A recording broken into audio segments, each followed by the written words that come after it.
Hello, I felt like maybe I should do a video about something that all of us are going through right now, and it's not a laughing matter. I know I'm smiling because that's just my defense mechanism to everything. Talk a little bit about this specific issue because I know a lot of us are going through this, and if I talk about it, it might make you feel a little better, and I might give you a couple of tips here and there, and they might help you. Whenever we think of Diwali, we think of our mom making the most amazing tasty food for us and celebrating it with our families.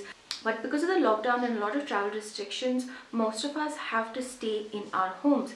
Even if you can travel back and forth, a lot of people try not to go to their parents because the parents might be old, and you do end up feeling like you might give them the infection even if you yourself are not infected. So the number one tip of how to survive if you are alone on Diwali is to understand that this is not permanent. This is just something that's happening right now. It's not necessary that it's going to happen on your next Diwali or the next one or the next one. I'm so intrinsically inclined towards assuming the worst and thinking the maximum destruction mode all the time. And because of that, you might feel like, well, this Diwali is messed up, the next Diwali is going to be messed up, and the next Diwali is going to be messed up. I'm never going to be able to enjoy my Diwali, or I'm never going to be able to meet my family after this because, Diwali is family and all of that. Just the only way you're going to be able to manage that sort of a mentality of extremes is by calming yourself a tiny bit and thinking about this as a temporary issue, not something that's going to last you a long time. The second way that you should try to look at this, okay, it's all about your mental makeup at this point. Count your blessings as much as you can and think about it from the perspective of somebody that doesn't even have what you have. When you stop thinking about what you don't have and start looking at what you do have, it is a huge mind shift for anybody, and essentially just starts making you want to count your own blessings. And at least you have parents and friends and relationships that you can crave. A lot of people are not even lucky enough to have that. The third point is that you need to remember that you are not alone, okay? There are so many people exactly like you that have to be inside their homes, stay away from their family, and even way worse. So you have to keep it in mind that you are not alone. We are literally all in this together, and we're suffering together, and because of the fact that we're suffering together, it's like a stronger bond for all of us than it ever was. So that is the worst part of any calamity and the best part of any calamity. The next point is to create a ritual for your own self. Most of the time we crave something because we have a lot of emotions attached to it. We have a lot of systematic emotional responses attached to something.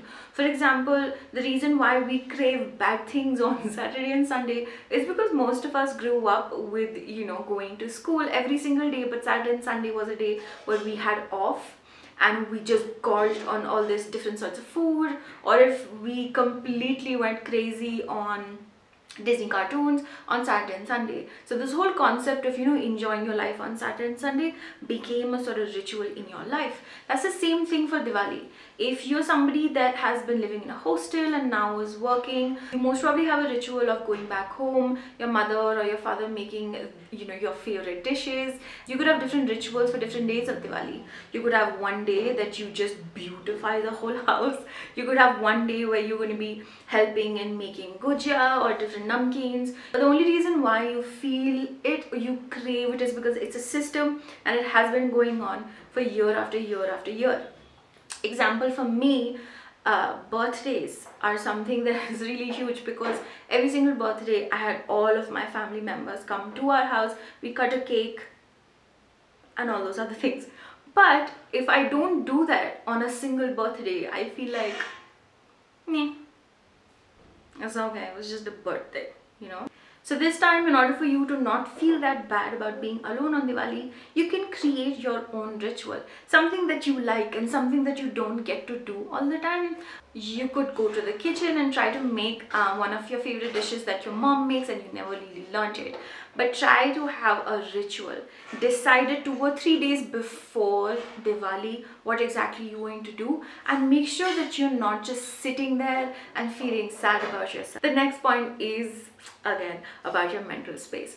You should ideally look at this situation as a time that you can decide what you can do on your Diwali. Okay, for example, if your mom always makes you wake up at like 6 or 5 in the morning of Diwali, which is, nobody does that, but if that is the case and you hate it but you still do it, try to wake up as late as you possibly can. You know, for some people celebration is just sleeping 24 hours a day, so you can do that too. But the whole point is, take this day and imagine this day as being special. Do something special, and that could be anything to anybody. For somebody like me, it could be special that I go out for a hike. It could be special that I literally go outside and cycle all around. Or it could be special that I go to a plant nursery and I buy plants because I want to mark Diwali, the first ever alone Diwali for myself, and I can plant. And I can plant all those really beautiful flowers or herbs, and that is something that I'm going to remember my alone Diwali with. So try to make this Diwali the best that you possibly can. Have a positive mindset. Remember that this is temporary, it's not permanent. And try to take this time to become comfortable with yourself. A lot of times people end up feeling bad because they're alone on holidays most of the time. And I feel like it's okay to feel sad, but at the same time you shouldn't suffer. You shouldn't really suffer just because you're alone at that time. You still have loved ones, you still have family members, and a lot of people are not as fortunate as you. There's just so many different ways that you can celebrate Diwali that you don't necessarily have to do it the same way. Look at this year as a year of change, of what you can do. It's literally like a blank canvas. You can do whatever you want on this Diwali because you're alone and you get to decide. So it is quite fun when you think about it, but I guess all of it is just your mindset. I hope you guys like this video, and please do let me know in the comment section if you're somebody that has a lot of experience with spending Diwali alone. If you have any tips of how we can make it work or make it more exciting, please do leave that in the comment section. It's very, very helpful for everybody that reads the comments. It makes life easier for a lot of people, and because at times like these I feel like we need to, you know, have each other's backs. So if you have any tips, please do leave that in the comment section. What are you guys going to do this Diwali? Also let me know in the comment section, because if I like the idea then I might do it myself. Even I don't really have anything huge planned this Diwali. We are most probably going to clean the house, then light some diyas, and then oh yeah, I have like a dinner planned with my landlady. She's really sweet. I'm planning to make aloo vada, no, what is it called? Sabudana aloo vada, and I'm also gonna make dal makhni because that's her favorite.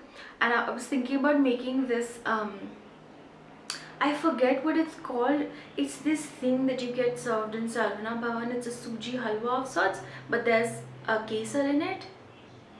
I forgot the name. Please let me know what it's called in the comment section. Personally, I didn't really feel that comfortable with doing like a makeup look or clothes and all this Diwali, because I felt like this Diwali a lot of us need more mental and emotional help than, you know, how to do your makeup. I guess we've, you know, taught you guys amazingly well in terms of makeup and fashion by now, but mental health, very, very important. Okay, your mind is who you are. If you guys want to follow me on all of my social media, I am everywhere. On my Instagram, Facebook, Twitter, all of that information is going to be in the description box. So just open it, check it out. If you want me to do another video about any topic of your choice, you can also let me know in the comment section. I absolutely love to read all your comments, even the bad ones. But I like the good ones better. I have a surprise that I want to tell you guys.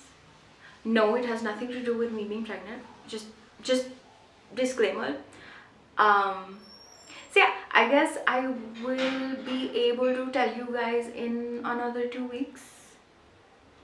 Yeah, I'm so excited to tell you guys. Okay, that's it.